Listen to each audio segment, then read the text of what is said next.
Hello there, this is Todd from the Scoundrels Cantina, and welcome to another episode of a Star Wars story. In this video, we'll be telling you the story of Lord Momin, who is the ancient Sith Lord that created Darth Vader's castle and resurrected himself, who is most notably seen in the Darth Vader, Dark Lord of the Sith comics. As always, we're mixing the expanded universe and canon because we believe that there's no reason why most of it can't fit together. So anyway, let's do it!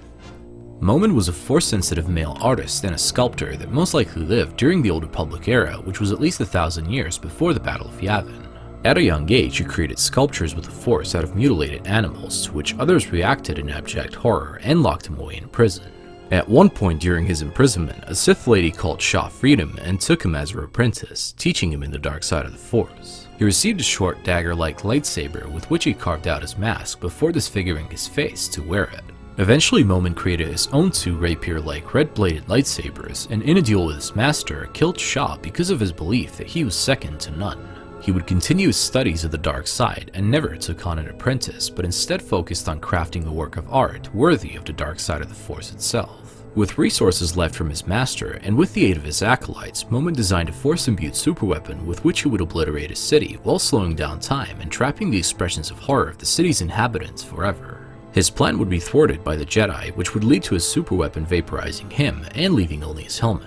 Momin was considered a heretic by the Sith, and his teachings were never recorded by either the Jedi or the Sith. His mask would be stored in the vault of the Jedi Temple on Coruscant, where in 19 BBY, Darth Vader would discover it when chasing Jedi librarian Jocasta Nu, after which Darth Sidious would add it to his collection of Sith artifacts.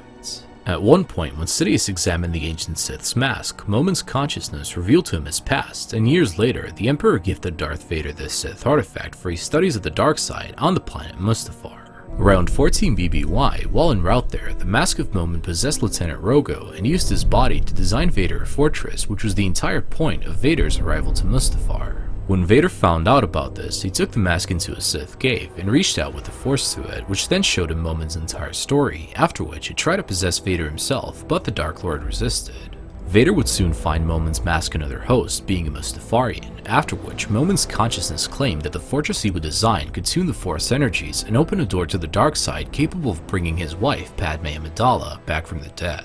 Vader did not believe him and assured him that if he betrayed him, he would suffer greatly. With the help of Imperial resources, construction of Vader's fortress began. However, the first 4 designs failed and were wrecked. Each time Darth Vader tried to open the door to the dark side, chaos ensued all over Mustafar, which led the Mustafarians to attack the construction site daily. Following the failure of Momin's 5th design, Vader killed his body as a punishment, having his mask possess a stormtrooper. Momin's 6th design joined the streak of failed designs, and Vader killed his newer body and had the helmet possess an Imperial officer. Momin had confidence in the 7th design, but it too failed, and Vader replaced his body with a lava fleece. For the 8th time, Momin's design failed, and he was put in a body of a construction worker. His 9th design was his final, and when Vader tried to open the door, it worked, although he was interrupted by a huge attack of the Mustafarians, so he went out to fight them. While Vader was in battle, Momin opened the door to the dark side, and out came his original body and got reunited with his mask, thus resurrecting himself from the dead. When Darth Vader returned, Lord Momin engaged him in a lightsaber duel with his old rapier sabers, accusing him and his master of attempting to control the dark side instead of serving it. As Momin was wounding Vader one step at a time, he revealed his disgust for the Sith of the present, as well as taunted the Dark Lord as being the chosen one. Eventually, he greatly wounded Vader and severed his arm, but the Dark Lord used the Force to ram Momin with a massive stone slab, thus crushing and killing him. Anyway guys, this is it on the story of Lord Momin, and we hope you all enjoyed it and learned something new about the vast galaxy of Star Wars. If you enjoy our content, make sure to check out our second lore channel, The Crossroads Inn, and if you want to watch more videos like this one, the link to the playlist for other Star Wars stories and videos will be down below. Also, if you want to support this channel, hit that subscribe button for more videos like this one, and remember guys, God is awesome, may the Force be with you always, and we'll see you in another video. You rebel scum. This party's over.